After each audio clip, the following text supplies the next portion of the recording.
bonsoir à toutes et à tous. On est très heureux de vous accueillir aussi nombreux ce 23 août, journée peu propice au débat à Argentan en temps normal. Merci à tout le monde et à mon ami notaire de Chambois, et où Maître Frappin, qui est venu avec quelques amis. Je suis très heureux qu'au-delà des occasions partisanes, on puisse venir débattre, parce que c'est le souci que j'ai dans tous les domaines, y compris en politique. Et je souhaiterais pouvoir vous dire ce qui a amené Arnaud ce soir parmi nous. Jean-Luc et moi cherchons depuis longtemps l'occasion de faire un restaurant de réinsertion dans cet endroit qui est le jardin dans la ville. Et nous avons rencontré Roland Castro, ancien gauchiste célèbre de mai-68, psychanalysé par Lacan, et qui n'était pas d'accord avec ce que j'avais écrit sur Freud. Et je souhaitais qu'il puisse nous dessiner le bâtiment. Et puis on a parlé de politique.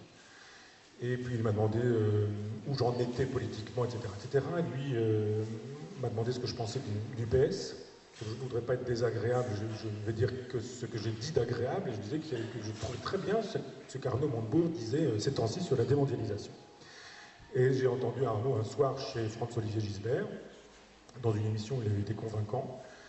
Et on a eu l'occasion d'en parler, Roland Castro et moi, parce que je pensais qu'effectivement, il fallait que le Parti Socialiste, qui a quand même laissé tomber le peuple depuis 1983, qui a eu beaucoup plus de soucis de l'Europe libérale que des petites gens, des gens modestes, des travailleurs, je trouvais bien donc qu'au Parti Socialiste, enfin, une voix puisse s'élever et parler des dommages causés par le libéralisme, par le marché qui faisait la loi. C'est très bien le marché, mais le marché ne doit pas faire la loi partout. Le marché ne doit pas faire la loi à l'école, à l'hôpital, dans les casernes. Il y a des choses qui sont bien plus importantes, l'intérêt national, l'éducation des enfants, la santé publique, etc. etc.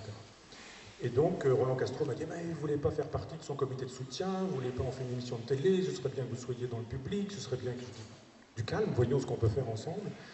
Et Roland Castro m'a dit que Arnaud faisait une tournée française dans l'esprit de l'histoire de France, c'est-à-dire en allant dans un certain nombre d'endroits qui étaient symboliques. Demain, par exemple, Arnaud part à 6h du matin pour être à Oradour-sur-Glane. Et je me suis dit, effectivement, avec Roland, qui devait venir aujourd'hui pour voir un peu à quoi ressemblait l'endroit, pour pouvoir éventuellement dessiner ce fameux bâtiment, on avait pensé effectivement que l'Université populaire du goût, Jardin dans la ville, ce lieu de réinsertion sociale, enfin c'était un lieu qu'on pouvait présenter à Argentan, parce qu'il y a une autre façon de faire de la politique que la politique politicienne. Et j'avais l'impression qu'avec l'Université populaire et Jardin dans la ville, c'était une belle occasion, que je dirais proudhonienne. J'ai souhaité qu'on puisse faire deux rencontres cet après-midi. C'est Quilino Morel qui s'est occupé de cette journée-là avec moi. On a réfléchi un petit peu à ce qui pouvait se faire. Et avec Jean-Luc, on avait pensé que ce serait bien qu'Arnaud puisse rencontrer des victimes de l'amiante, des ouvriers. Et puis, on a fait une table ronde sur ce sujet-là. Et puis, une deuxième table ronde consacrée à la question de la santé publique, de l'hôpital en général et de l'hôpital d'Argentan en particulier. On a la chance avec Michel Renaud, qui est ici présent dans la salle, d'avoir un directeur d'hôpital efficace, pertinent, dynamique. Sans lui, l'hôpital d'Argentan ne serait sûrement pas d'abord ce qu'il est, mais peut-être même pas encore existant.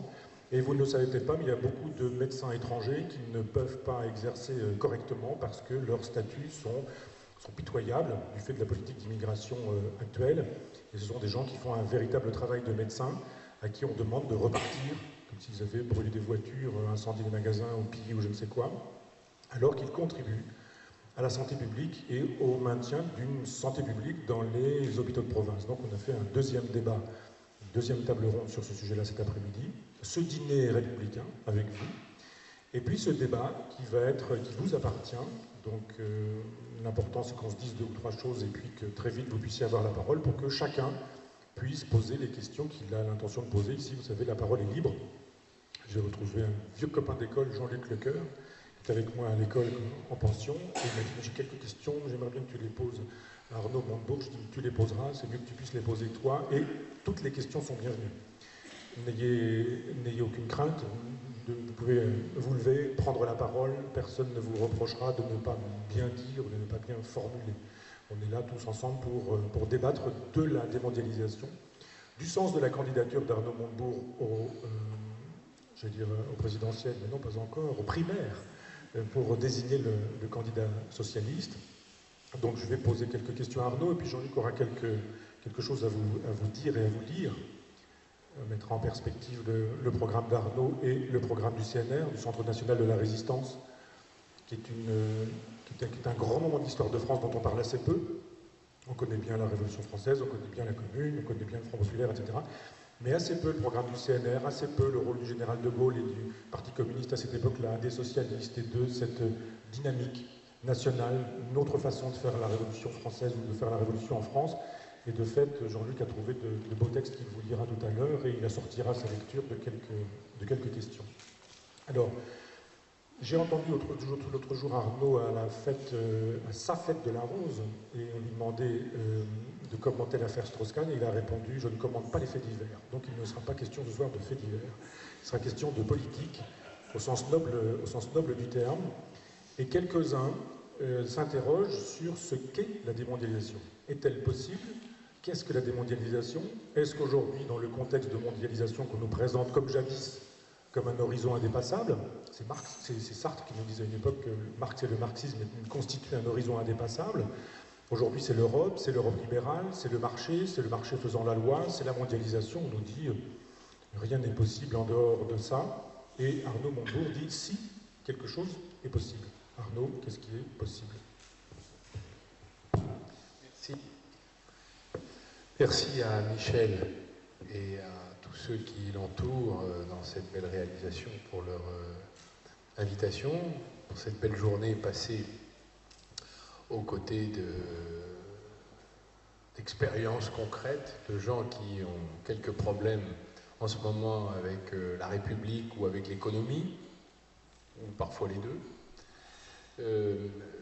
Merci aussi de faire en sorte que ces primaires soient celles des citoyens. Elles ne sont pas l'apanage d'un appareil, d'un parti.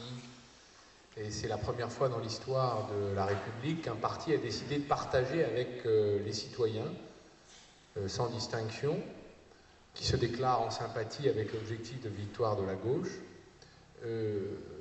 la désignation d'un candidat et les orientations qui, évidemment, il va porter. C'est une révolution démocratique. Je crois qu'il est important d'en prendre conscience, et ce genre de débat où on sort des cercles habituels de la vie publique, auxquels nous, les élus, nous sommes habitués, où on discute avec des penseurs, des acteurs, des gens qui ont besoin de comprendre dans quel monde ils cheminent, jusqu'où ils peuvent aller, et où la primaire citoyenne, qui va se dérouler dans 7 semaines, est le moment privilégié que nous avons conçu pour que les citoyens se réapproprient la politique.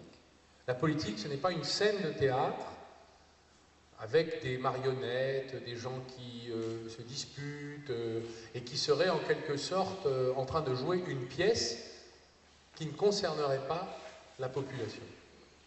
La politique, c'est l'organisation de la cité, ce sont les choix que nous pouvons faire ensemble, et le fait qu'il y a un rapport entre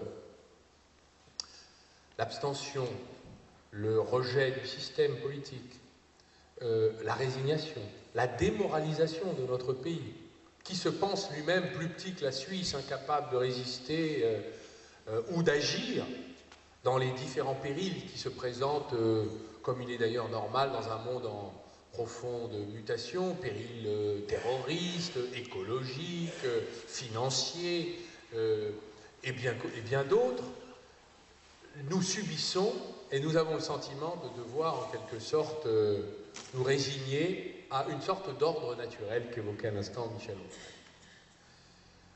Je crois que dans la période actuelle, dans le monde tel qu'il a été conçu pendant 40 ans et qui est en train de s'écrouler sous nos yeux, le devoir des citoyens, des gens, des représentants que nous sommes, modestes, là où nous sommes en tout cas, là où l'histoire et la géographie nous a placés, et de retrouver le droit de choisir et d'affirmer des préférences et de dire qu'il faut savoir choisir ensemble et de le faire. Moi, je suis un avocat défroqué, j'ai été dans ma jeunesse très engagé dans mon métier, j'étais un militant socialiste. Donc dans mon métier, je pratiquais le socialisme comme dans nos vies, dans nos conseils municipaux, dans les associations. Et puis un jour, j'en avais assez de me taper la tête contre l'impossibilité de faire bouger des choses fondamentales. Je me suis dit, il faut maintenant que je sois élu, parce que c'est là que ça changera. Je suis devenu député dans ma région natale. Et entrer dans le système politique, je ressens les mêmes choses. Je suis en train de me taper la tête contre un système verrouillé. J'ai défendu la 6ème République pour déverrouiller le système. Mais là, c'est mon parti qui a dit « Oh là là, tes histoires, passons à autre chose ». Et puis là, voici que ce n'est plus seulement le système politique qui est verrouillé, mais c'est également la croyance dans la tête des gens qu'il est impossible, même avec un système politique qui redonnerait les clés de l'action, du moteur, de la mise en marche en quelque sorte, collective, et bien même avec ça, on ne pourrait donc rien faire. Donc on peut abroger les élections, se passer de république, se soumettre à la dictature de je ne sais quelle force, démons et ogres dévorant finalement nos vies, plus de nation, plus de choix, plus de délibération, les élections c'est pour rire et c'est les guignols. Voilà. Là, les valeurs suprêmes et la pipolisation qui va avec, c'est-à-dire qui couche avec qui et est-ce que c'était légal ou pas légal. Voilà. Eh bien, c'est la décadence d'un pays qui a décidé de ne plus vivre, pour moi. Donc moi, j'ai décidé de survivre avec des milliers de gens, des dizaines de milliers de gens, voilà. Alors, bien sûr, j'ai pas été ministre, j'ai pas été ci, j'ai pas été ça, mais ça n'a aucune importance parce que ce qui compte, c'est ce que, et c'est arrivé dans l'histoire, il y a des gens qui n'étaient rien, qui un jour ont dit, ça suffit, faisons. Ça se fait concrètement, ça se fait ici, ça s'est fait ici, ça se fait partout en France, et ça doit se faire aussi dans le champ politique, surtout quand le champ du possible a été ouvert. Ça a été une bataille politique énorme que d'imposer les primaires citoyennes au Parti socialiste. Mais on l'a réussi. Les militants ont adopté, c'est pas facile, parce que les militants avaient le monopole du choix, et on leur a dit maintenant vous allez le partager avec des inconnus. Mais je dis toujours que le Parti socialiste n'est pas une secte, repliée sur elle-même, un groupuscule. On est très heureux de pouvoir donner la main à son voisin, son collègue, son ami, son membre de sa famille, pour pouvoir décider ensemble. Donc c'est un progrès. Et c'est ainsi que ce que j'expose sur les primaires a un rapport avec le projet de démondialisation que je m'emploie à défendre partout en France. La démondialisation, qu'est-ce que c'est? C'est le fait de retrouver la liberté de choisir par rapport à un système économique qui a pris le pouvoir et qui enchaîne les hommes. Et pire, ce ne serait pas si grave s'il se contentait de les enchaîner, mais les appauvrit pour le plus grand nombre d'entre eux.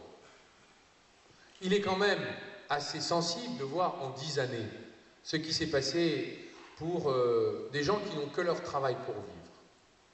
Qu'est-ce que c'est que d'avoir son travail pour vivre? C'est-à-dire sa seule force, son génie personnel, pour arriver à s'établir dans la vie et avoir un chemin personnel.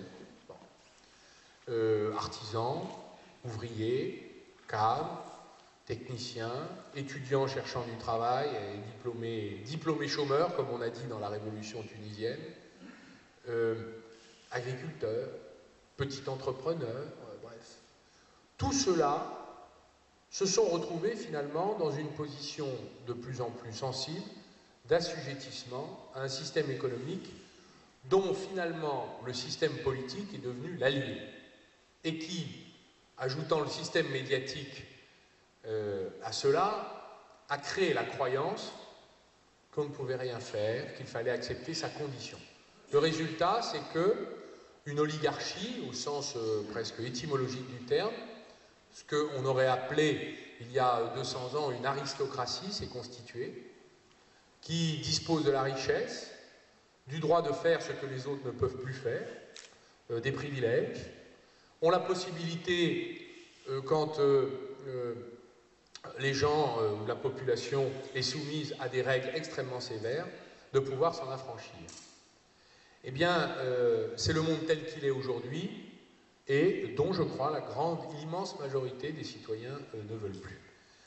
La démondialisation a pour but de constater d'abord que c'est parce qu'on a mis les sociétés, les économies, les salariés, les protections sociales, les choix fiscaux libres des peuples en concurrence les uns et les unes avec les autres, que cette compétition s'exacerbant au plan mondial, il fallait suivre la compétition et accepter les règles du jeu les plus défavorables pour ceux qui étaient placés dans la compétition. Mettre en compétition, voici des exemples, des ouvriers de l'Europe occidentale qui ont 2 siècles de droits sociaux chèrement acquis à leur actif, avec des paysans asiatiques traités en esclaves par leur gouvernement et payés 40 fois moins cher, c'est une situation que des dirigeants politiques ont organisée. C'est l'entrée de la Chine dans l'Organisation mondiale du commerce au traité de Marrakech, 2e version en 2000. En 10 ans, regardez ce qui s'est produit. Désindustrialisation, il n'y a pas eu, contrairement à, j'allais dire, la présentation un peu marketing que la Chine fait d'elle-même, d'augmentation de pouvoir d'achat dans ce pays à 1,2 milliard, 200 millions d'habitants, telle que la Chine a pu en quelque sorte se transformer, se développer socialement. Les excédents ont été, du fait de cette concurrence, accumulés d'abord par les entreprises transnationales qui en ont d'abord profité, et puis par les dirigeants chinois qui ont accumulé des excédents qu'ils n'ont toujours pas redistribués, dictature le permettant, aux millions, dizaines, centaines de millions de ces salariés esclavagisés et qui sont aujourd'hui les concurrents directs de tous les autres pays du monde. Je prends l'exemple de la Chine, je pourrais dire que la démondialisation, c'est la modération d'un système extrémiste qui a fait de la concurrence le moyen d'assujettir les salariés du monde entier et de permettre à ceux qui ont le capital et le pouvoir d'augmenter leur capital et leur pouvoir. Alors, vous allez me dire, mais il paraît qu'on ne peut pas le faire. Il faut d'abord partir du constat que c'est parce qu'il y a eu cette mondialisation sans loi et sans règles, c'est-à-dire le fait de se faire concurrence sans limite. Je dis souvent, c'est le cas de la finance également, pas seulement de l'industrie. Nous votons des lois politiquement décidées sur l'environnement, les droits sociaux, sur le respect des substances vénéneuses ou nuisibles à l'environnement dans l'alimentation, dans les molécules chimiques qui servent à bâtir des jouets, etc. À quoi servent ces lois? Servent ces lois si il est possible de les violer par la compétition et qu'aucune limite ou aucune sanction n'est fixée dans le commerce mondial contre des produits qui contiennent de l'esclavage, de la violation des droits sociaux, de la violation du droit environnemental, de la violation de la sécurité sanitaire, et qui peuvent donc venir concurrencer de façon déloyale, presque délinquante, les produits que nous fabriquons sur nos territoires. Dans un produit, il y a une société qui s'exprime. Il y a des droits sociaux, il y a de la retraite dans cette bouteille, il y a du respect du droit de l'environnement, il y a une histoire et une géographie, il y a des décisions politiques, il y a même eu les conséquences peut-être de révolte sociale dans certains endroits, de lutte sociale certainement. Donc, accepter que cette bouteille soit concurrencée par cette bouteille, qui est exactement la même, mais où il y a de l'esclavage, des gens qui se font massacrer quand ils se révoltent, l'interdiction de se syndiquer, la violation des accords de Kyoto sur le réchauffement de la planète, eh bien la concurrence devient déloyale. Donc qui perd? Eux ne gagnent rien, car ils n'ont pas le droit d'en profiter. Et eux, ils perdent. Donc qui a gagné entre les deux? Je crois que vous le savez.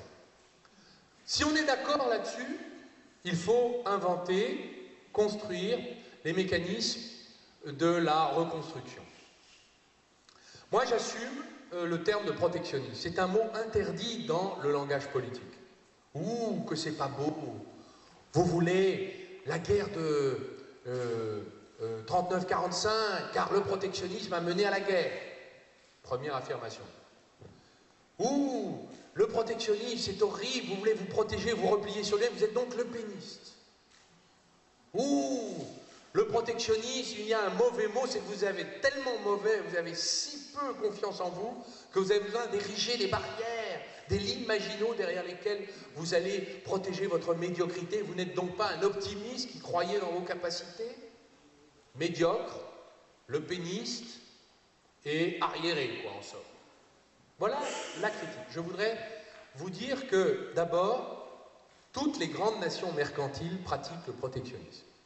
Nos concurrents directs, et y compris ceux qui produisent avec l'agressivité que nous connaissons, les États-Unis d'Amérique, l'Inde, le Canada, le Brésil, la Chine, la Corée, pratiquent le protectionnisme. Pourquoi le font-ils? Parce qu'ils sont intelligents et qu'ils le font dans l'intérêt de leur industrie et dans l'intérêt de la protection de leur modèle économique, social, presque sociétal.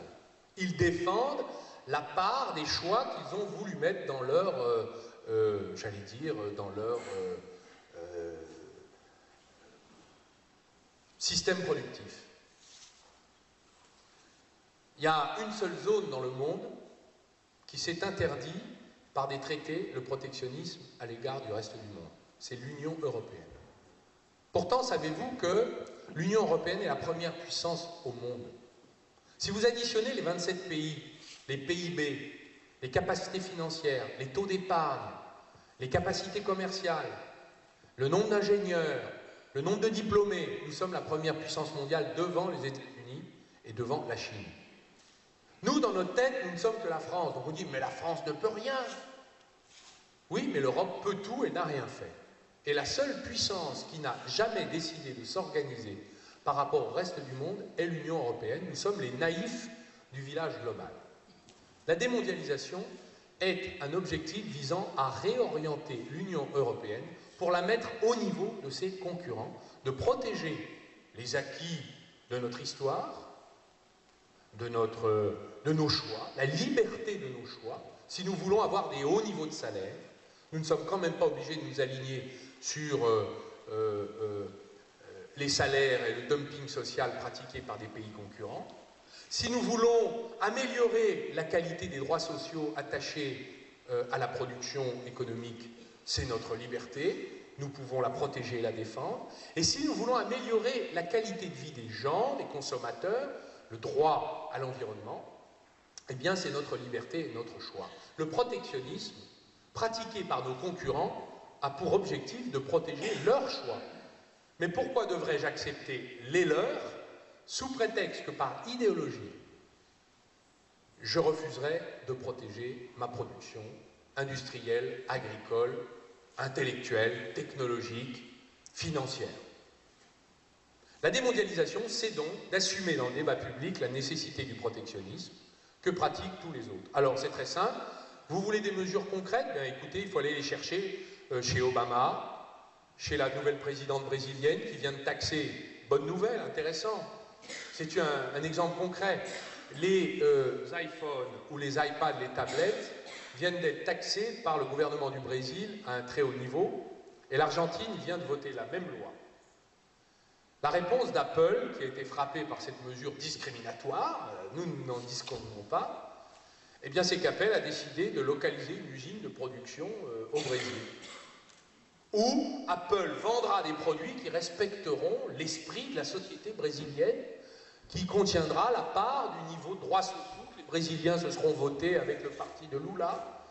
Parce que figurez-vous que même les Chinois et la puissance économique levante de la Chine est en train d'araser même les conquêtes que d'autres pays du Sud ont pu bâtir dans la dernière période économique.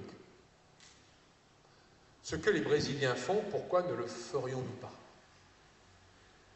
Alors, vous allez me dire, oui, mais comment peut-on faire dans une élection nationale pour convaincre les Européens de le décider? Ben d'abord, il faut l'affirmer. Moi, je constate que les interdits ne sont pas encore levés. Donc cette élection primaire, c'est le moment, j'ai constaté d'ailleurs que cette idée est majoritaire, puisqu'elle a été testée par l'association des économistes qui luttent contre le libre-échange, qui a détruit beaucoup de vies de Français, parce que je ne vous ai pas parlé des dégâts, mais on pourrait en dire un mot. Je suis allé hier dans le Puy-de-Dôme, dans une exploitation agricole. La chute du prix du lait et de la viande, la concurrence déloyale des pays, du reste du pays du monde, le fait qu'on laisse, pendant qu'on demande à nos paysans d'améliorer la qualité de leur viande, nous en sommes très heureux, mais on laisse une sorte d'agro-business mondial produire de la viande de très mauvaise qualité, sans aucune précaution, venir concurrencer la nôtre. Qu'est-ce qu'achètent les supermarchés? La viande des autres.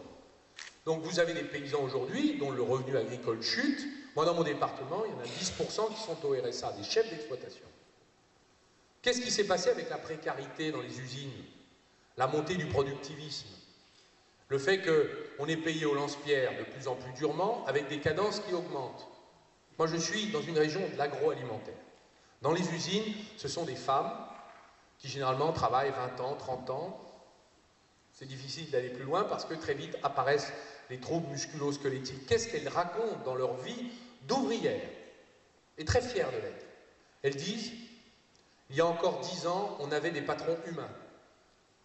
On avait encore des petites faveurs, des droits, on pouvait discuter, on avait des rapports humains. Maintenant, nous sommes des machines. C'est les temps modernes de Charlie Chaplin. Et nous n'avons même plus le droit de nous plaindre. Et quand nous avons des dégâts dans notre chair, dans notre corps, nous sommes face à une sécurité sociale qui rechigne à reconnaître les maladies professionnelles dont nous sommes l'objet. L'affaire de l'amiante de cet après-midi en est une autre illustration. Nous pourrions multiplier à l'infini. Qu'est-ce que c'est que ces jeunes qui entrent dans les entreprises quand ils réussissent à se faire embaucher et dont on ne paye même pas les heures supplémentaires? Comment, finalement, la dureté économique, ce que d'autres ont appelé l'horreur économique, est devenue pour la vie quotidienne des gens qui n'ont que leur travail pour vivre et n'ont pas d'autre choix que de vivre de celui-là, est devenue une peine. Alors que d'une certaine manière, dans une période précédente, ça aurait pu être libérateur et non pas oppresseur. Le travail a été dévalorisé, à tel point qu'il n'est pas payé. Eh bien ça, c'est la conséquence de la mise en compétition sans limite, sans foi ni loi, dans un système mondialisé. Et je n'ai pas parlé de la finance, je n'ai parlé que de la production économique, du système productif. Je répondrai volontiers à vos questions sur les questions d'actualité, bien sûr. Et sur la question financière, je propose des mesures de démondialisation financière, c'est-à-dire de reprise du contrôle de l'économie financière qui domine l'économie productive désormais. Dans les entreprises, les managers, les dirigeants ne sont plus les industriels. Ce sont ceux qui sont les mandataires des conseils d'administration propriétaires possédant du capital et qui, en vérité, pressent le citron. Dans les entreprises, on a demandé, ces dernières années avant la crise, des taux de ce qu'on appelait les Return on Equity, ROE, c'est-à-dire les retours sur investissement de 15% l'an. C'est-à-dire un taux de rentabilité, de profitabilité qui ne s'était jamais vu ni observé dans toute l'histoire du capitalisme. Eh bien, les conséquences de ça, c'est l'écrasement des salaires, la limitation de la masse salariale, l'augmentation de la productivité, les atteintes des droits des salariés dans leur chair, dans leur vie, dans leur corps, les accidents du travail, etc., etc. Et la profitabilité jamais partagée. Je citerai un dernier chiffre. L'année dernière, les entreprises du CAC 40, qui ont profité de ce système mondialisé, ont réalisé 80 milliards de profits, c'est-à-dire de bénéfices. 55% ont été réinvestis, 40% a été distribué sous forme de dividendes, donc 40% de 80 milliards, on n'est pas très loin de 35 milliards, et 5% a été redistribué aux salariés sous forme de hausse de salaire. Vous croyez que ce système-là peut continuer longtemps? Et quand des salariés se révoltent, se mettent en grève, disent on n'est pas d'accord, entament un mouvement, on leur dit continuez comme ça, nous délocalisons. Donc la démondialisation, ce sont des mesures de sanctions économiques contre les produits des entreprises qui délocalisent. Ce sont également des mesures de taxation des produits qui contiennent de la déloyauté, de la délinquance dont je parlais tout à l'heure. Savez-vous par exemple qu'on contrôle 99% des êtres humains qui se présentent à une frontière? Mais on contrôle 0,4% des marchandises qui se présentent à une frontière. On pourrait imaginer un rééquilibrage en faveur de l'humain et un peu moins en faveur de l'économie. Allez dans les ports de France, ici on est dans une région côtière et maritime, il est intéressant de voir les montagnes de containers, personne ne sait ce qu'il y a dedans, ça entre, ça sort. La mondialisation, c'est ça. Le premier porte-container au monde transporte en permanence sur les océans du monde l'équivalent du PNB du Mali, en un voyage.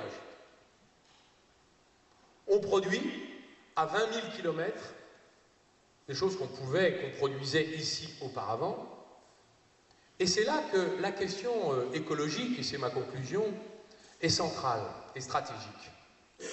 Si nous souhaitons imaginer un monde où nous pourrions consommer autrement, produire autrement, assumer la sobriété énergétique et même la sobriété dans la consommation, imaginez qu'on puisse produire à l'endroit où on consomme. Nous imaginons bien que la mondialisation est condamnée. Et c'est la raison pour laquelle je dis souvent, avec beaucoup d'exemples à la clé, que la démondialisation a commencé. Partout dans les pays du Sud, dans les pays du Nord, les États ont décidé d'engager des politiques visant à remonter les salaires, moins se consacrer à l'exportation et davantage au marché intérieur, et donc à produire de plus en plus pour leurs consommateurs, et donc satisfaire des besoins qui ne l'étaient pas. Et c'est un sujet tout à fait fondamental. Qu'est-ce que nos dirigeants disent aux dirigeants chinois, dirigeants européens, disent aux dirigeants chinois, s'agissant de la protection sociale? Vous avez des milliards d'excédents. Que faites-vous de vos excédents acquis dans les années de l'acquisition des parts de marché de la Chine sur le reste du monde dans l'industrie? Vous êtes devenus l'atelier du monde, mesdames et messieurs les dirigeants chinois, il n'y a pas de femmes, messieurs les dirigeants chinois.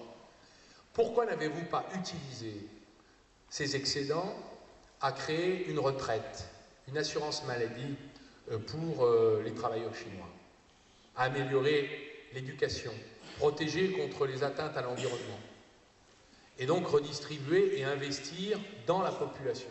Vous auriez remonté les niveaux de salaire et vous auriez créé un marché intérieur et tout le monde aurait été gagnant. Les pays du Nord, les pays du Sud, vos clients comme vos travailleurs. Ça aurait été beaucoup moins de tensions, moins de dégâts industriels chez nous et plus de satisfaction sociale chez vous. La démondialisation, c'est cette réorientation-là. Elle a été inventée il y a 10 ans par un penseur, un sociologue philippin qui s'appelle Walden Bello. C'est une pensée qui vient du Sud. Elle n'est pas une pensée donc égoïste de repli nationaliste. Elle est une pensée altruiste et internationaliste, car elle pense que nous pouvons avoir en partage entre les pays du Nord et du Sud la préférence pour les salaires plutôt que les dividendes, la préférence pour la protection des intérêts du travail et son prix, plutôt que la surrémunération du capital qui ne mène nulle part, si ce n'est à la crise que nous sommes en train de vivre, qui est une crise de surproduction, qui reproduit en quelque sorte celle de la Grande Dépression de 1929, là où vous n'avez finalement pas assez d'argent pour consommer ce qu'on produit de plus en plus, eh bien cela provoque un affaissement économique. Monsieur Ford, qui a inventé, il était célèbre, il a inventé le Fordisme. Il disait « je paye mes salariés pour qu'ils puissent acheter mes voitures ». Eh bien, le système économique de la mondialisation, à force d'écraser les salaires, les travailleurs, les salariés du monde entier au nord et au sud, n'a plus assez distribué de salaires pour consommer ce qu'on produisait de façon débordante.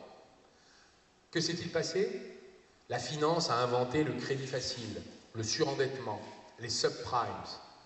Et les pouvoirs politiques ont dérégulé, ont autorisé, ont permis, parce qu'il ne fallait pas se poser la question de l'écrasement des salaires, ont permis la déréglementation financière qui a provoqué la bulle financière, l'explosion de la crise 2008-2009 et l'effondrement du système.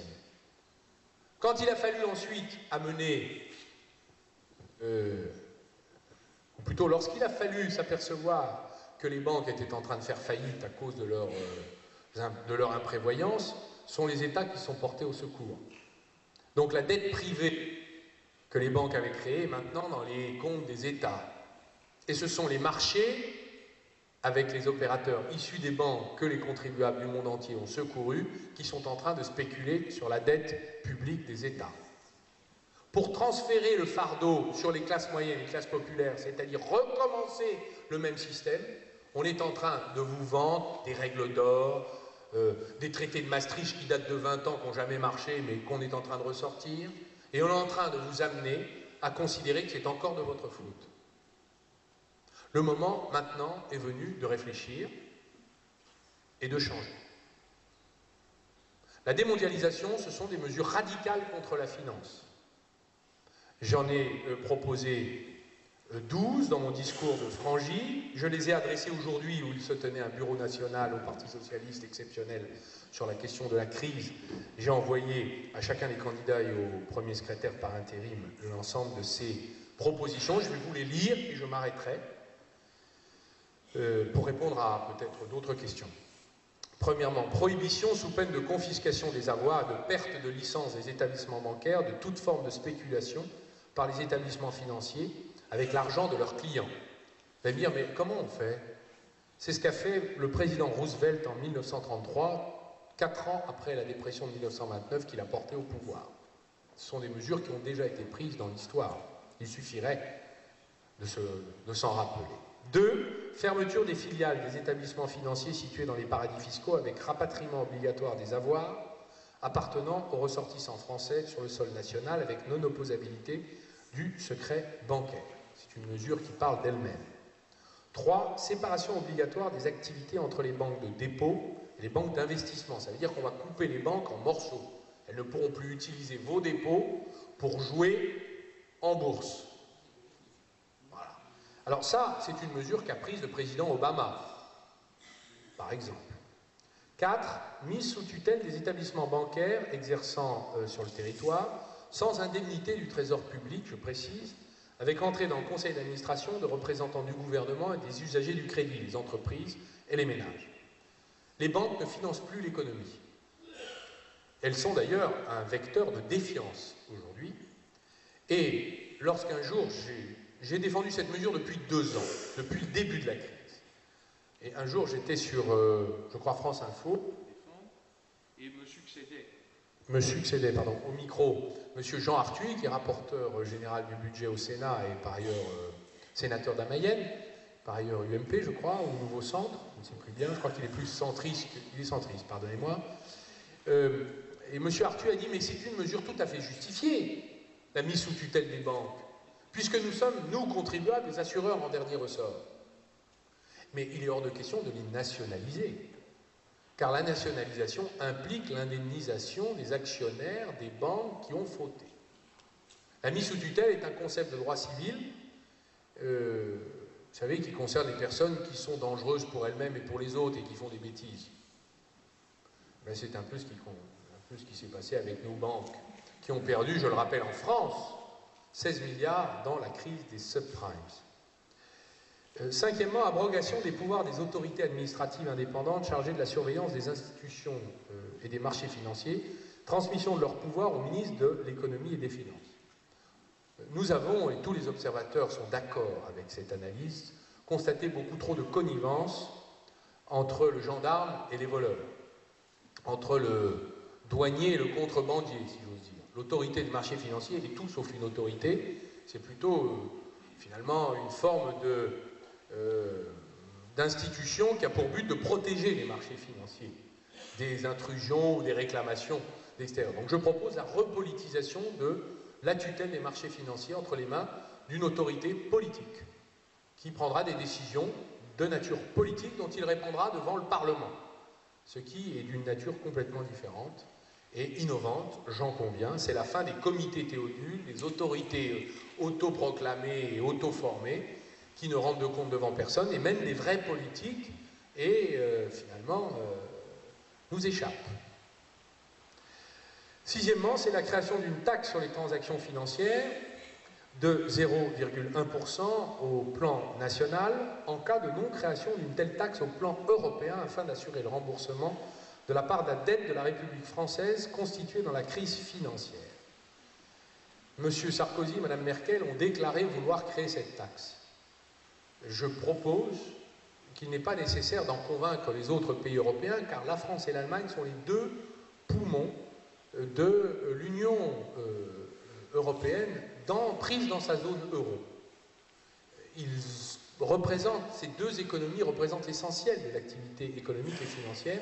Il est donc parfaitement possible, plutôt que de nous faire voter une règle d'or, de faire voter cette taxe sur les transactions financières au plan national allemand et français, si les Européens ne veulent pas s'en laisser convaincre. Je m'explique. Il y a des dettes dans tous les États aujourd'hui qui sont trop importantes et qui privent de marge de manœuvre les États. Vous comprenez bien que c'est un problème pour des dirigeants politiques, quels qu'ils soient d'ailleurs, d'avoir des dettes. Parce que quand vous remboursez les dettes, vous ne pouvez pas faire des projets avec la population. Donc on n'a pas besoin de trop de dettes. Et je défends l'idée que, s'agissant de tous les pays européens, toutes les dettes publiques qui ont été accumulées dans la crise, pour la France, c'est 40% de la dette actuelle, soient isolées dans une agence européenne de la dette, qui mutualiserait la dette, et qui serait remboursée sur 20 ans par les prélèvements sur le système financier. Pour l'instant, ce n'est pas ce qui se prépare. Ce qui se prépare, ce sont des coupes dans les dépenses sociales et les dépenses publiques et des hausses d'impôts. Je propose que la part de responsabilité dans l'endettement public de la crise soit financée par le système financier lui-même et ses usagers. Opérateurs, investisseurs, boursicoteurs, rentiers, etc. Qui ne correspond pas d'ailleurs aux besoins de l'économie réelle. Le calcul, la proposition du Parti socialiste européen, SPD, Parti socialiste français, est de 0,05% sur toutes les transactions financières de la totalité de la zone euro. Cette proposition a été évaluée à la somme, comme rapportant la somme de 250 milliards d'euros par an, c'est-à-dire la quasi-totalité de la Grèce pourrait être remboursée en un an. Donc avec ce dispositif, il n'y a plus de crise des dettes souveraines et des dettes publiques. Septièmement, obligation d'investir tout ou partie de l'épargne collectée par le système bancaire dans l'économie nationale ou européenne. Nous avons un taux d'épargne formidable, nous le gaspillons. C'est une ressource dans la mondialisation d'avoir un haut niveau d'épargne. Nous le laissons partir dans le système financier, s'utiliser à des fins tout à fait improductives, pendant que, autour de nous, les entreprises, les entrepreneurs, de toute qualité d'ailleurs, même les grosses PME, n'arrivent pas à trouver du crédit à se financer. Il faut donc réorienter l'usage de l'épargne et le ramener sur les territoires, là où l'économie travaille et a besoin d'oxygène économique. Huitièmement, salaire maximum fixé par la loi des traders, courtiers et dirigeants des institutions financières. C'est une mesure qui me paraît naturelle, vu les abus auxquels on a constaté, et qui parle d'elle-même. Neuvièmement, démantèlement des agences de notation en interdisant aux investisseurs institutionnels d'y avoir recours, en les contraignant d'évaluer les risques par eux-mêmes et en punissant les conflits d'intérêts dont les agences sont coutumières. L'évaluation des dettes publiques pourrait parfaitement être faite, non pas par des agences qui gagnent de l'argent avec des vérités ou des mensonges, mais par une Cour des comptes européenne qui pourrait être chargée d'évaluer la quantité de dettes en toute indépendance des États membres de l'Union. Pour le reste, nous devons contraindre les banques qui investissent à évaluer elles-mêmes. Et il n'y aura plus d'agences de notation. Parce qu'on nous dit, mais comment vous allez démanteler l'agence de notation? Tout simplement, nous allons les mettre hors la loi. Nous avons désappris l'idée que la loi l'arsenal juridique puisse être plus fort que le rapport de force économique. Mais c'est vrai qu'il est résistant, l'animal. Le cheval fou sorti de l'enclos, qu'il faut à nouveau domestiquer. Mais ce n'est qu'une bête. Il faut parfois utiliser les méthodes de faire, oui, ce sont des mesures prohibitives, sécuritaires, et la sécurité, pour une fois, ne sera pas utilisée pour les mêmes. Les citoyens, je dis souvent, j'emploie cette formule, on a mis des radars sur toutes les routes de la vie quotidienne des Français. On leur a interdit de fumer, de boire. Très bien, c'est nécessaire. Admettons-le, c'est vrai. Mais on a oublié de mettre des radars sur les routes de l'économie, de la finance, des gendarmes et des contraventions et même des amendes. Et on fait même, nous, plutôt des chèques aux chauffards dans la finance. Voilà pourquoi je crois que le moment est d'inverser les préférences.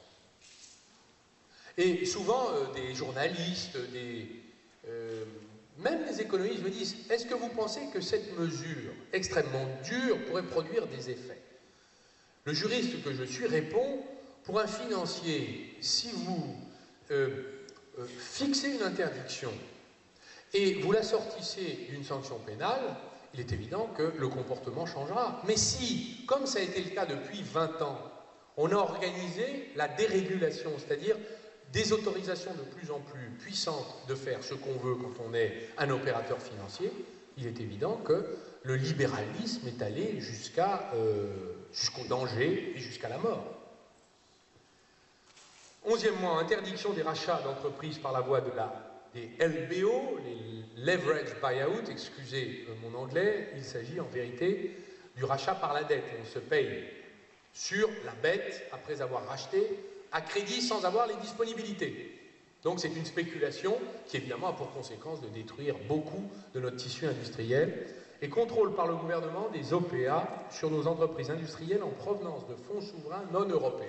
C'est exactement ce que font les États-Unis d'ailleurs. Le président des États-Unis dispose du pouvoir de classer n'importe quelle entreprise américaine bien stratégique nationale et une fois ce classement fait, d'interdire toute prise de contrôle par des actions que lui qualifie unilatéralement d'étrangères. Et il n'y a pas de recours à ces décisions devant aucun tribunal, même pas la Cour suprême des États-Unis. Je me demande ce qu'on attend. On a perdu l'acier. Nos centres de décision, on les a perdus. On a gardé quelques usines, mais on a perdu le centre de décision qui un jour dira on n'en veut plus en France. On a laissé partir l'aluminium. Les automobiles, vous voyez où nous en sommes. Et dans cette région aussi, j'ai cru comprendre qu'il y avait de la sous-traitance automobile, ce n'est pas une petite question. La reconquête de nos centres de décision, c'est une manière de retrouver la liberté de choisir. Enfin, dernier point, ce n'est pas le moindre, c'est la 12e mesure, c'est l'abaissement autoritaire des taux d'intérêt infligés au surendettement des particuliers dans le cadre du crédit à la consommation renouvelable, où nous frisons l'usure, qui sont là aussi des abus de pouvoir du système financier. Très dur avec les pauvres ou les gens qui n'arrivent pas à boucler leur fin de mois, et absolument libéral avec les puissants. C'est là aussi le retournement de certaines préférences. Ce sont des propositions, évidemment, qui, si elles étaient mises en œuvre, elles l'ont été dans certains pays, elles sont applicables dans certains autres aujourd'hui, et elles le seront de façon inéluctable, car nous ne pourrons pas continuer à être enchaînés à un système financier surpuissant qui assujettit les gouvernements, les États et les peuples.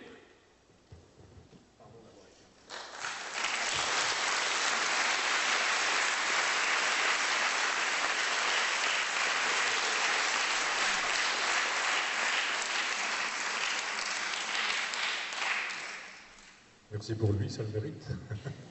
Je passerai la parole à Jean-Luc peut-être un petit peu plus tard, si vous avez déjà des questions à poser. Oui.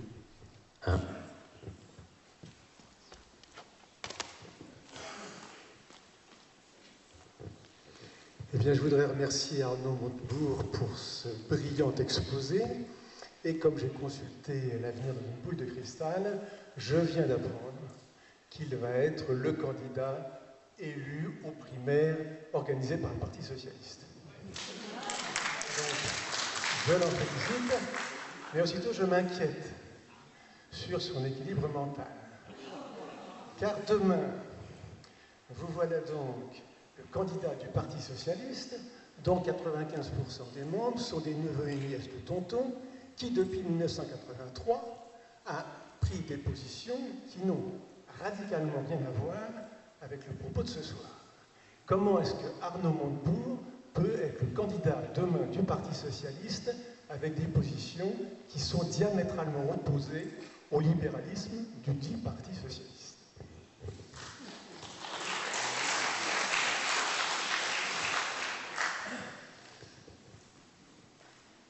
J'aime beaucoup l'humour que vous avez mis dans votre question, mais moi je vous ai pris au sérieux. J'ai bien l'intention d'accrocher la qualification dès le premier tour et de l'emporter au deuxième. Ben oui. Je ne suis pas candidat pour faire des discours, je suis candidat pour agir, intervenir et infléchir le cours des événements de notre pays. Ce que je propose, c'est de réécrire l'histoire et de se remettre à écrire notre histoire. Et les socialistes, ils sont comme tout le monde. Ils savent bien qu'aujourd'hui, nous courons après les événements, nous sommes en retard et encore rattachés ou presque coincés dans les solutions du XXe siècle. Le traité de Maastricht, c'était en 92, c'était il y a 20 ans. Il est obsolète. Il a d'ailleurs été lui-même piétiné, et même le traité de Lisbonne, contre lequel j'ai voté dans le référendum populaire du traité constitutionnel européen, mais ayant également refusé d'aller à Versailles, approuver ou désavouer le vote populaire du mandat du référendum du mois de mai 2005, sont des décisions importantes pour un parlementaire. Je fais partie des 19 députés qui n'ont pas approuvé, je n'ai pas voté contre parce que je n'étais pas contre, mais n'a pas approuvé, donc je me suis abstenu. Nous étions dissidents et je me souviens à l'époque, en 2004, mon président de groupe n'a pas voulu me donner du temps de parole pour que je puisse exprimer ma position avec mes camarades. Nous étions 19 à n'avoir pas accepté l'idée de l'élargissement de l'Union européenne sans conditions, avec des conditions qui allaient augmenter la concurrence économique à l'intérieur de l'Union, créant finalement deux fronts de concurrence dont je parlais tout à l'heure, à l'intérieur et à l'extérieur. On ne s'est guère trompé, quand est arrivée l'affaire du traité constitutionnel européen, souvenez-vous, le Parti socialiste avait quand même une très forte minorité qui était opposée à ce traité. J'en ai fait partie. Je n'ai pas fait campagne contre mon parti parce que je ne voulais pas briser l'unité qui avait été constituée dans le vote démocratique interne au sujet du référendum et qui avait fixé la position du Parti socialiste sur le oui. Mais je crois que le Parti socialiste va devoir réviser ses positions. Et il y viendra, forcément. Parce que les marchés financiers, par exemple, sont eux-mêmes si oppresseurs maintenant et ont pris tant de poids et d'emprise que, en cas de victoire de la gauche, chacun a compris qu'ils nous feront immédiatement payer le prix du libre exercice par le corps électoral de la République française de vouloir faire autre chose que ce qu'eux exigent et qu'ils auront obtenu des gouvernements de droite qui viennent de se succéder. Et donc, ils vont commencer à menacer de dégrader la note, de renchérir le prix du crédit, etc. Nous allons donc vivre une période inéluctable de confrontation entre le pouvoir politique issu des urnes et le pouvoir financier qui n'a aucune légitimité mais qui a la puissance. Et c'est ce que j'ai dit à mes camarades, je l'ai dit à François Hollande. J'ai essayé de l'expliquer à Martine Aubry. Je le répète dans tous mes discours. La confrontation est inéluctable. Il est hors de question qu'on la perde. Parce que sinon, il n'y aura pas de projet socialiste. Il n'y aura même pas le socialisme. Non pas de l'accompagnement. Celui-là est révolu et a été condamné partout. C'est le socialisme du blairisme. Il n'y aura même pas le socialisme de la redistribution, qui pour moi, avec un système financier et une mondialisation aussi impitoyable, intraitable, ne peut plus se réaliser. Il est condamné à l'impuissance.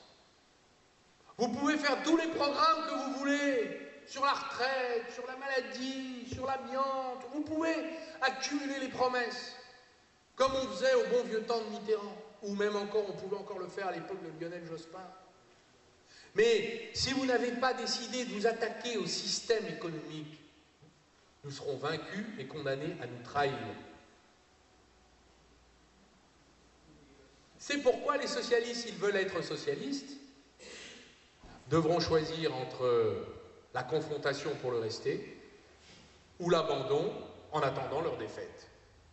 Et je crois qu'il y a un instinct de survie chez les socialistes. Ils ont envie de le rester. Voilà. Et c'est pourquoi je crois qu'ils évoluent, ils ont déjà évolué, ils évolueront encore.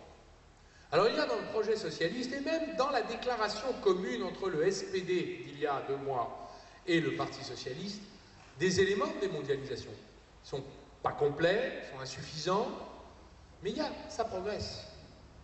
Ce sont des idées qui progressent. Voilà pourquoi les primaires sont le moyen, finalement, de faire entrer par les portes et les fenêtres l'opinion publique de gauche, et même de tous les républicains. J'ai déclaré dans le journal des Échos que mon projet pourrait convenir à un gaulliste sincère. Le général de Gaulle ne disait-il pas que la politique de la France ne devait pas se faire à la corbeille? On a oublié ce que c'est que la corbeille pour les jeunes générations. C'était ce lieu où les courtiers en bourse, sur le marché du palais Brognard de la bourse, échangeaient leurs actions. Aujourd'hui, la politique de la France se fait sur les marchés financiers. C'est un abandon en race campagne de ce qu'a été la grandeur de la France, une certaine idée de la France, c'est-à-dire finalement un pays qui n'est pas soumis à d'autres intérêts, d'autres puissances. Toute l'histoire de la République, ça a été la lutte contre les puissances qui voulaient assujettir à d'autres intérêts que l'intérêt général le peuple. Les puissances féodales d'abord, dans la construction monarchique, les puissances cléricales ensuite, lors de la construction de la République, et voici les puissances financières lors de l'apparition de la mondialisation. Le combat sera rude, il sera aussi fort et puissant que l'ont exigé ces moments difficiles dans la construction de notre histoire. Mais si la France veut rester la France, c'est-à-dire non pas un canton suisse, non pas un timbre-poste sur la planisphère mondiale, non pas une molécule dans l'océan du monde, mais la France, une nation politique qui écrit son histoire et qui parle au reste du monde, elle sera obligée de démondialiser.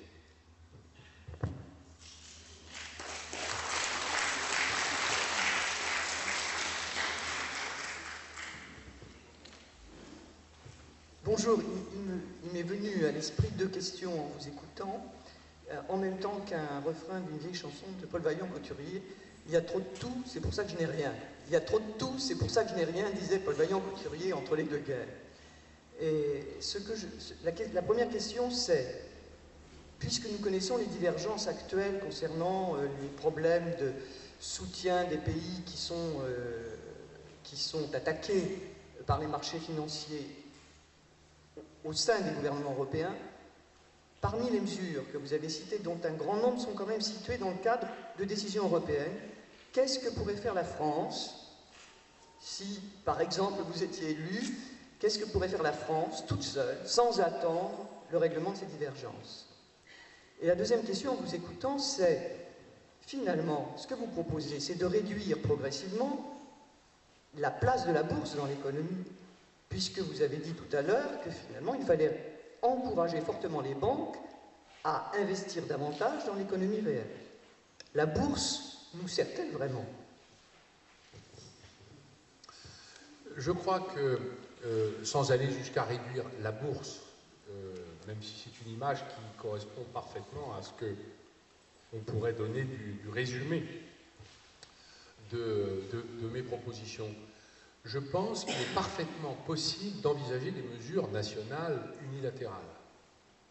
Ne serait-ce que parce que il n'y aura pas d'autre choix que de le faire. La mise sous tutelle du système financier et bancaire, c'est privé déjà, alors qu'on est l'un des premiers piliers économiques. Il faut savoir que le système bancaire allemand est très abîmé. le système financier français est assez préservé quand même par rapport aux autres européens, et donc est très puissant. C'est le premier, surtout après les dégâts causés par la crise à Londres, c'est le premier poumon financier de l'Union européenne. Donc nous pouvons décider d'en reprendre le contrôle. Je pense que ça, c'est déjà la première mesure. À partir du moment où vous décidez de consacrer la collecte de l'épargne à autre chose que la spéculation, que vous fermez les salles de marché, les établissements bancaires, que vous reconvertissez les traders en d'autres fonctions, que vous avez embauché, l'affaire Kerviel en était une sorte d'ouverture de la boîte noire de ce que sont les salles de marché des grandes banques qui collectent notre argent. Dès lors que vous coupez en morceaux les banques et vous dites « toi tu fais ça, toi tu feras autre chose, et toi troisième tu te consacreras à telle activité », donc il y aura de la défaisance, nous pouvons faire une sorte de big bang financier dans notre pays en remettant la finance au service de l'économie réelle de ceux qui travaillent. Et à partir de là, vous savez, si nous voulons réussir la révolution technologique écologique et verte, il faut que nous trouvions en 25 ans 600 milliards d'euros à investir. Regardez dans quel état est notre système financier, complètement tourné sur des fonctions improductives, et notre système financier public est criblé de dettes. Comment voulez-vous qu'on trouve 600 milliards à investir dans les nouvelles technologies qui vont produire les emplois de demain,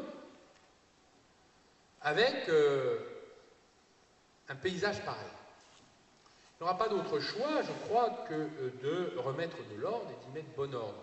Donc déjà, faire le ménage chez nous, ça ne relève pas de la codécision avec le Parlement européen, Mme Merkel et je ne sais qui. C'est notre responsabilité de choisir la configuration que nous voulons donner à notre système financier.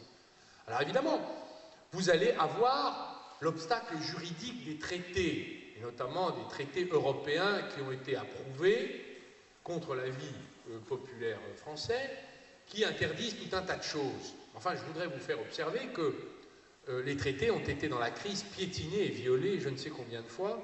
C'était interdit, par exemple, de monétiser la dette, ils ont monétisé la dette. C'était interdit pour la Banque Centrale Européenne de reprendre la dette des États, et bien la Banque Centrale Européenne a violé le traité de Lisbonne. Donc, ce traité est obsolète par rapport à la crise. Il était interdit de faire un fonds de secours pour les États en détresse financière, on l'a fait. Donc le traité est violé tous les jours. Et c'est la preuve de son obsolescence. Et c'est pourquoi, je crois, le moment est venu de reconstruire sur ces ruines, malheureusement. Alors évidemment, on peut être impressionné par l'ampleur de la tâche. Mais je crois que le moment est venu où on sent que l'histoire est en train de frapper à la porte. C'est le moment de se lever, de réfléchir ensemble et d'agir. Sinon, vous paierez pour tous ces gens qui nous ont mis dans cette situation, et ça se terminera très mal. Vous savez, dans les années 30, la grande crise de 29, je voudrais qu'on revienne sur cette période. Parce que d'abord, elle a beaucoup inspiré mon travail. Je l'ai étudié avec quelques amis historiens de l'histoire économique. Les démocraties qui ont été intraitables avec leur système financier ont survécu. Les démocraties qui ont été faibles, elles ont péri dans le chaos du nazisme, fascisme, guerre civile. Les Européens ont été faibles, ils ont connu l'extrémisme. Et vous connaissez lequel, vous connaissez la suite de l'histoire. Les Américains, eux, ont mis de l'ordre par des mesures extrêmement sévères. Le New Deal, relisez le penseur du New Deal de cette époque, qui s'appelle M. Keynes. Les économistes de la période actuelle sont tous d'accord pour désavouer systématiquement toutes les décisions prises par les dirigeants européens. Personne ne les écoute. Pas même parfois les dirigeants de gauche. Relisez Fitoussi, je crois, ce matin, qui est le président de l'OFCE, il nous fait la leçon. Non, enfin, il fait la leçon aux dirigeants de gauche. Tout le monde s'intéresse aux dettes, alors que le problème, c'est le chômage. C'est comme ça que, évidemment, la population s'appauvrit, continue à s'appauvrir, et va s'appauvrir, et que beaucoup de gens ne croiront plus dans la politique. encore moins dans l'économie, et que vous allez assister à une dérive extrémiste de notre pays, et avec des résultats dont nul ne peut prévoir l'issue. Donc cette élection primaire et présidentielle est fondamentale, puisqu'elle va donner l'orientation, la dominante. Si la dominante c'est, écoutez, on va réaliser les critères de Maastricht, comment voulez-vous d'ailleurs que nous l'emportions à cette élection? S'il n'y a pas de différenciation entre la gauche et la droite, c'est la même politique, c'est-à-dire celle exigée par les marchés financiers. Donc je crois que la démondialisation est une force qui se lève, qui monte. Ce livre a été vendu, on me dirait, c'est parce qu'il n'est pas cher, il est à 2 euros. J'ai dit, il y a des livres à 1 euro qui ne sont jamais vendus. Celui-là, s'il se vend, c'est qu'il intéresse quand même. On n'achète pas un livre. Il y a même des livres gratuits qu'on ne lit jamais. Mais là, c'est un livre payant qu'on lit, je me réjouis. Bon, je ne vais pas vous faire un petit sketch de De Vos, je n'ai pas le talent, mais vous voyez que ce mot qui s'est installé en 4 mois, qui est repris par des économistes, je peux dire que ce mot est soutenu par Bernard Maris, Emmanuel Todd, Jean-Luc Gréau, et le programme, bien sûr, qu'il implique, hein, Jean-Luc Gréau, l'ancien économiste du MEDEF, Paul Jorion, regardez, Emmanuel Todd, regardez tous les... je ne parle même pas d'Edgar Morin, qui parle de la démondialisation comme moyen de modérer l'extrémisme du système économique. Donc, la pensée a pris de l'avance sur les directions politiques des pays de façon considérable. Le système partisan aujourd'hui se claque mûr pendant que la société s'interroge et que ces penseurs, merci Michel, c'est un hommage que j'en profite pour vous rendre, pardon, toi pas, que les penseurs eux-mêmes impriment à la société et peuvent faire avancer, mais les dirigeants politiques sont en retard. À vous de leur faire rattraper ce retard.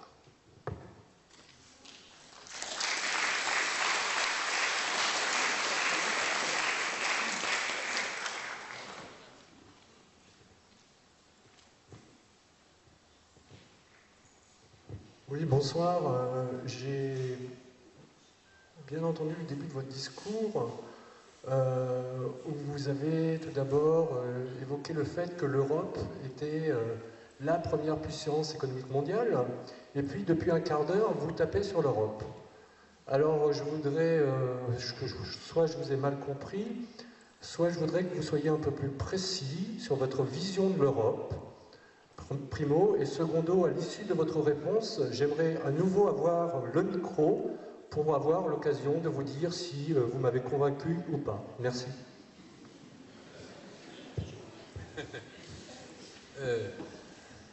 L'Europe est nécessaire, nous en avons besoin, mais son contenu est une catastrophe, puisqu'elle nous détruit. C'est tout le problème c'est une forme d'ambivalence d'ailleurs, et de contradiction que nous avons en permanence à gérer. Nous avons besoin de l'Europe, mais pour le moment, l'Europe se retourne contre les Européens. Donc comment voulez-vous que les Européens en aient envie et veuillent la défendre? Comment voulez-vous qu'un député de la République, comme je le suis depuis 15 ans, qui n'a connu que des déconvenues par rapport aux choix politiques que l'Europe a portés, puisse aujourd'hui dire « je suis un Européen BA, donc je prends tout ». Vous savez, c'est comme quand on a construit la République. Les Républicains, face à la monarchie, étaient unis, et ils acceptaient tout de la République, même ses excès, au moment de sa construction. Et puis est arrivé un moment où les Républicains se sont divisés sur la question de savoir quel projet on portait. La droite monarchiste a disparu, c'est devenu la droite républicaine. Et à partir de là, on a eu des débats démocratiques à l'intérieur de la République. Eh bien, le traité constitutionnel européen est le point de départ de l'ouverture du débat démocratique entre ceux qui sont tous européens, mais qui, d'un côté comme de l'autre, enfin en tout cas pour moi, veulent d'autres projets à l'intérieur de l'Europe. Parmi ces projets, il y a la démondialisation.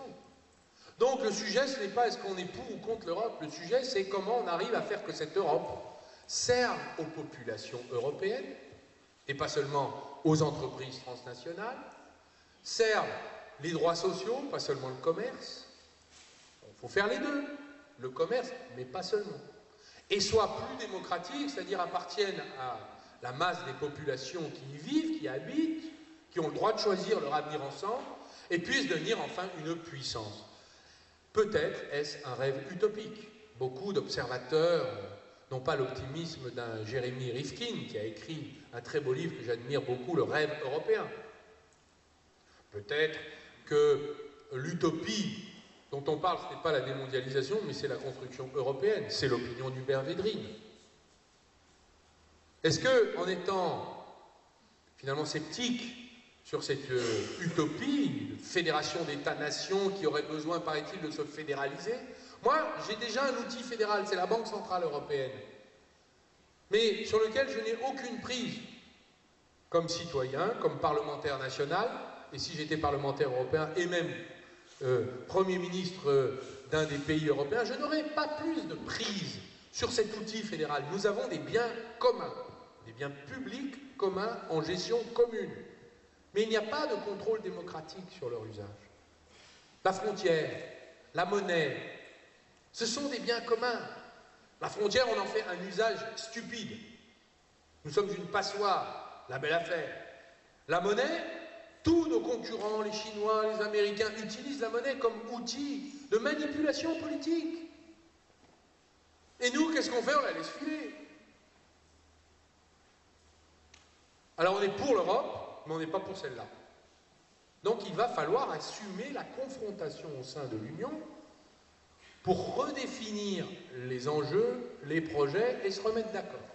C'est l'objet d'ailleurs de mon petit chapitre de la confrontation avec l'Allemagne. J'écris que la démondialisation passera par l'Allemagne. C'est là que ça se passe. Et je crois que les socialistes allemands sont assez sensibles à ces révisions déchirantes.